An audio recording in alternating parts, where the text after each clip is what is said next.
Hello friends, গাজায় ভয়াবহ দুর্ভিক্ষ মানবতার সবচেয়ে বড় সংকট। গাজার আকাশ আজও ধোঁয়ায় ঢাকা, মাটিতে অসংখ্য মানুষ ক্ষুধা ও তৃষ্ণার কাতর। যুদ্ধের শব্দ থেমে গেলেও শুরু হয়েছে এক নীরব হত্যাযোগ্য দুর্ভিক্ষ। জাতিসংঘের ভাষায় এটি একুশ শতকের সবচেয়ে বড় মানবিক বিপর্যয়। আজকের ভিডিওতে আমরা জানব গাজায় কীভাবে এই দুর্ভিক্ষ শুরু হলো, কতটা ভয়াবহ অবস্থা চলছে এবং বিশ্ব কী করছে এই সংকট মোকাবেলায়। দুর্ভিক্ষের কারণ। গাজার এই দুর্ভিক্ষের পেছনে মূলত তিনটি বড় কারণ কাজ করছে: নিষেধাজ্ঞা ও অবরোধ। ইসরায়েলের আরোপিত দীর্ঘমেয়াদী অবরোধের ফলে খাদ্য, পানি ও ঔষধ গাজার ভেতরে প্রবেশ করতে পারছে না। যুদ্ধ ও ধ্বংস। হাসপাতাল, বাজার, কৃষিজমি সবই ধ্বংস হয়ে গেছে। খাদ্য উৎপাদন প্রায় শূন্য নেমেছে। আন্তর্জাতিক সাহায্যর ঘাটতি। জাতিসংঘ ও অন্যান্য সংস্থা বারবার সাহায্যের চেষ্টা করলেও সীমান্ত খুলে না দেওয়ায় খাদ্য সরবরাহ বন্ধ হয়ে যাচ্ছে। বিশেষজ্ঞদের মতে এই সংকট কেবল যুদ্ধের ফল নয়, এটি একটি মানব সৃষ্ট দুর্ভিক্ষ যা রাজনৈতিক সিদ্ধান্তের কারণে তীব্রতর হচ্ছে।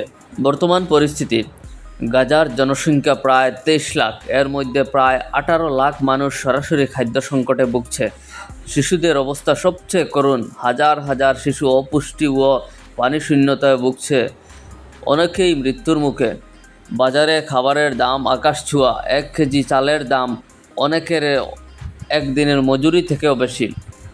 চিকিৎসা ব্যবস্থা ভেঙে পড়ায় অসুস্থরা প্রয়োজনীয় চিকিৎসা পাচ্ছে না, ফলে মৃত্যুর হার বাড়ছে। চোখের সামনে মা তার সন্তানকে খাবার দিতে না পারার কষ্ট এ যেন এক অমানবিক বাস্তবতা। আন্তর্জাতিক প্রতিক্রিয়া: জাতিসংঘ, রেড ক্রস এবং বিভিন্ন মানবিক সংস্থা গাজা খাদ্য ও ঔষধ পাঠানোর চেষ্টা করছে। তবে ইসরায়েলি সেনাবাহিনী নিরাপত্তার অজুহাত দেখিয়ে অনেক ট্রাক ঢুকতে দিচ্ছে না। কিছু দেশ জরুরি বিমানযোগে খাদ্য ফেলে দেওয়ার চেষ্টা করছে, কিন্তু সেগুলোও প্রায় নির্ধারিত স্থানে পৌঁছাতে ব্যর্থ হচ্ছে। বিশ্বজুড়ে আন্দোলন ও বিক্ষোভ হচ্ছে। মানবাধিকার সংগঠনগুলো বলছে, অবিলম্বে গাজায় পূর্ণ মানবিক সহায়তা প্রবেশ করানো না হলে মাস স্টারভেশন থামানো যাবে না। মানবিক আহ্বান: গাজার এই পরিস্থিতি আমাদের মনে করিয়ে দেয় যুদ্ধের সবচেয়ে বড় শিকার সাধারণ মানুষ। খাবার, পানি ও চিকিৎসা পাওয়ার অধিকার মানবাধিকারের মূল ভিত্তি। আজ যদি আমরা নীরব থাকি, তাহলে ইতিহাস আমরা সেই প্রজন্ম হিসাবে চিহ্নিত হব যারা নীরবে একটি জনগোষ্ঠীর মৃত্যুযাত্রা দেখেছে। যদি আপনি গাজার মানুষের কষ্ট অনুভব করেন, তবে ভিডিওটি শেয়ার করুন এবং বিশ্ববাসীকে জানিয়ে দিন, আমরা নীরব থাকব না, আমরা মানবতার পাশে আছি।